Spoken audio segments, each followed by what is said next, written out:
members of the Ekirapa family, our guest of honor, distinguished guests, ladies and gentlemen. Why have you decided to write a book about your life? I asked Mr. Ekirapa one morning in December 2022. We were seated in the veranda of his house. It was one of our first meetings. I wanted clarity from the beginning so that at the end, which is where we are now, I could say without fear of contradiction that the question had been answered. It was my way of establishing the destination so that I could work towards it. Mr. Ekirapa replied, "I just want to tell my story." And that was it. There followed a series of questions I had prepared. He was voluntarily opening up his private life to public scrutiny. He was going to talk about other people in public and private life, some in unfavorable terms. He was going to spend long hours reading and rereading drafts. What was the overriding reasons for doing all this? And were there questions that were off limits to me? Each question was followed by the same tacit answers. This gave me a short window into the personality of the person I was going to work with for the foreseeable future. Now, you have all heard of the concept that some of the ancient cultures in the Middle East gave us. It is called Dugri. This is the idea that refers to a character trait that is honest, simple, and direct. It places substance before style. It makes no attempt at pretense or deception. Dugri means straightforward and blunt. There is no embellishment or hesitation. There are no cards hidden under the table. This is a character that is absolutely truthful, totally authentic, with no affectations towards politeness. This is a person who tells it like it is. Albert Ekirapa is the embodiment of Dugri. In that early meeting, I realized that he does not have words to waste. He doesn't use one more word than is necessary. He uses the fewest words to say the biggest things. The things that have shaped the direction of the Nation Media Group for 21 years, the things that established institutions such as Masinde Muliro University, the things that build schools in Teso, and more things, many more things that I could mention that I have more time for. But in a word, the things that changed our lives for the better. I am a storyteller by profession. My work is to paint pictures with words. The atmosphere surrounding an event is as important as the event itself. So, when Mr. Ekirapa goes to State House, Nairobi, to plead for the release of Nation journalists that the government has arrested and detained, I want to know everything. I want to know not only what he said to make the president release them, but also the president's demeanor. What kind of host was the president? Was he defensive or belligerent? Was he triumphant at bringing you to heel? Did he brandish his famous Fimbo ya Nyayo at you? Did he offer you tea? Did he offer you a brown envelope, as he was notorious for? But Mr. Ekirapa will tell you that it was wrong for the government to arrest the journalists, and he had to get them released. And he did. Thank you. Next. Well, filled with trepidation after that meeting, where I asked Mr. Ekirapa why he wanted to write his memoirs, I drove straight home, and the first thing I did was to get myself a cup of tea, even if I'd taken a lot of tea from his house, courtesy of Mrs. Ekirapa.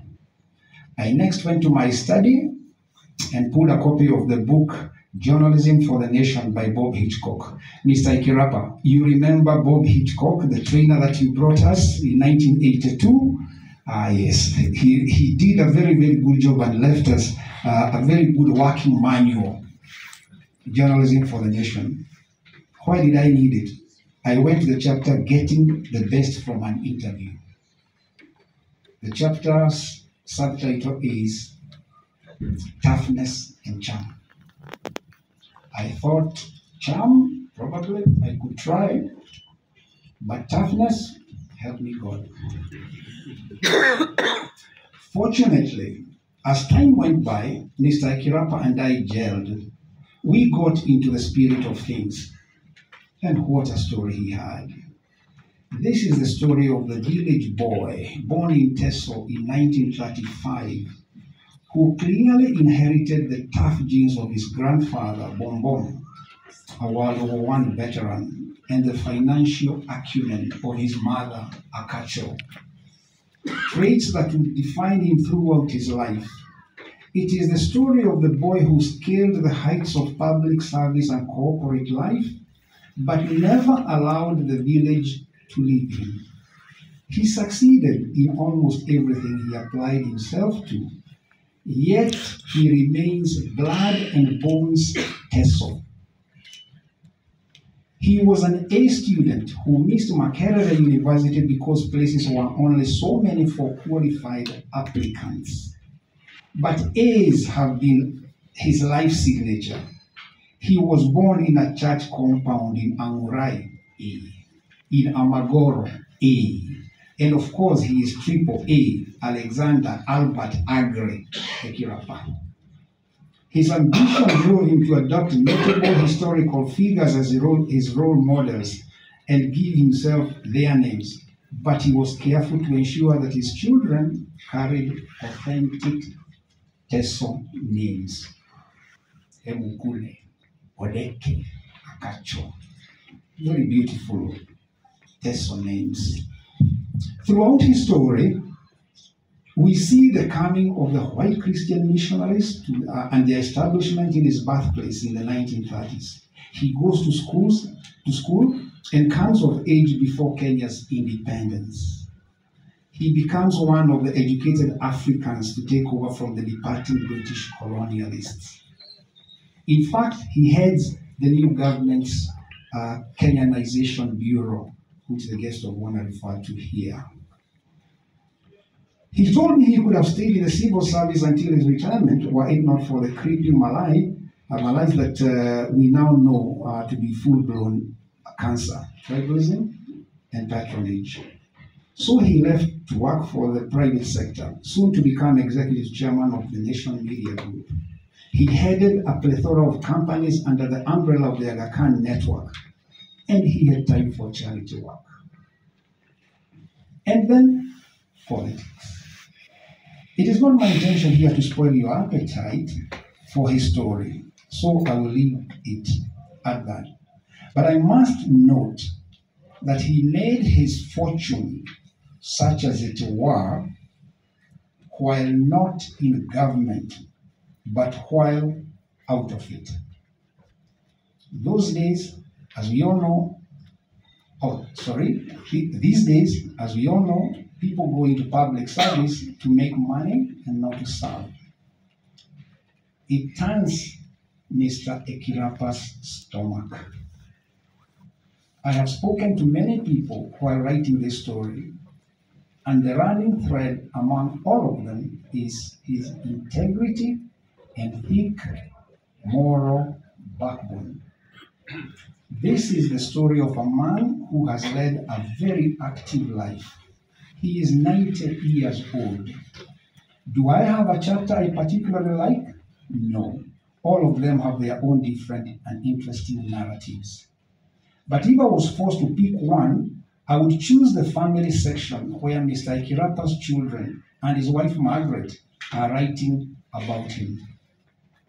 I haven't seen this in another memoir. This section was the result of the sometimes very intense review meetings the editorial team had with the family. They took after the patriarch, and they also say as it is. I would be remiss to appear to take personal credit for the collaboration with Mr. Ekirapa. I did not do this alone. I was part of a team. If you allow me, I will take this opportunity to ask my editorial team to stand up so that we can acknowledge your contribution.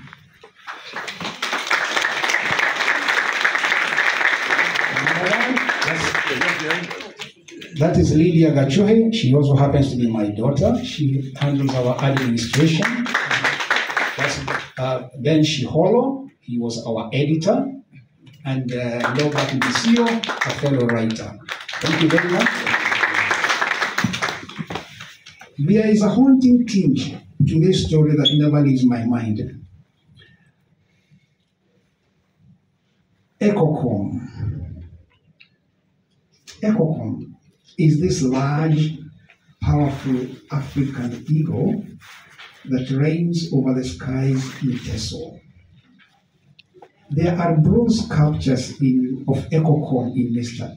Ekirapa's house, given to him as gifts. When showing them to me, he said, EcoCom is now endangered.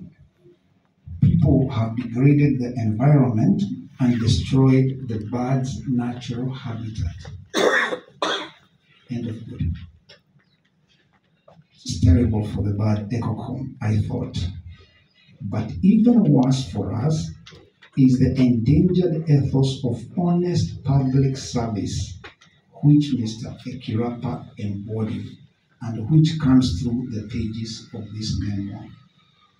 The endangered ethos of politics for public service and not for personal enrichment.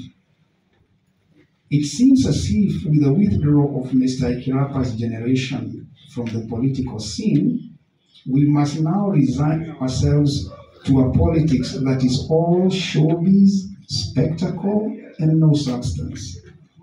Concepts such as truth, integrity, fairness lie defeated in the battlefield, and windbags, liars, and thieves are packaged as leaders.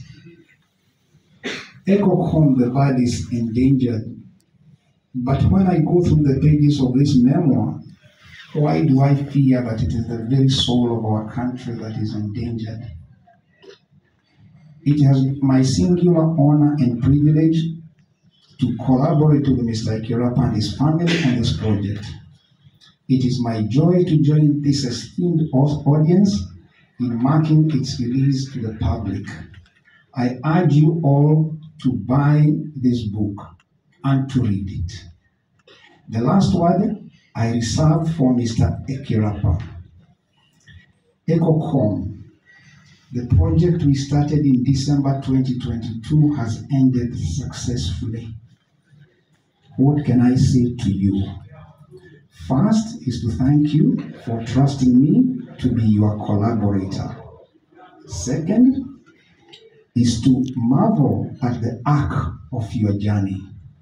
Your ancestors, Okirin, Bombom, and those before them, your parents, Abednego and Akacho, must be looking down upon you with immense pride at the honor your life has bestowed the Ekirapa name to your family. Your grandchildren and their children will read your story and be inspired. May you live long to continue being the inspiration that you are to the thousands of people whose lives you have touched. Thank you for inviting me to your home. I am a better person than I was before I met you. Thank you.